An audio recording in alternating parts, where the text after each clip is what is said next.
Wanandoa wa kizazi cha Gen Z nchini Kenya wameandika historia kwa kufunga ndoa kupitia mtandao wa TikTok katika sherehe iliyofanyika siku ya Ijumaa tarehe 1 Mei mwaka 2026. Kwa mujibu wa BBC, Gladys na Bernard Orange maarufu kama Janabi Junior walikula kiapo cha ndoa katika hafla iliyoongozwa na mchungaji wa TikTok Askofu Auka. Sherehe hiyo ilianza saa 4 usiku na kuendelea hadi baada ya usiku wa manane, ikifanyika mtandaoni pekee, huku zaidi ya watu 50,000 wakifuatilia mubashara. Harusi hiyo imetajwa kama isiyo na gharama kubwa na kuwavutia Wakenya walioko nchini humo na ughaibuni. Askofu Auka alibainisha katika video hiyo kuwa hii ilikuwa harusi ya pili kuongozwa kupitia mtandao wa TikTok.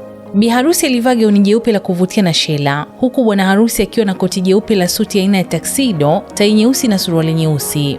Ingawa haijathibitishwa rasmi iwapo wanandoa hao wameona rasmi au ni sherehe. Tofauti na harusi za jadi zinazofanyika makanisani, misikitini au ofisi ya mwanasheria mkuu, sherehe hiyo ilifanyika kikamilifu mtandaoni kutoka nyumba moja jijini Nairobi nchini Kenya.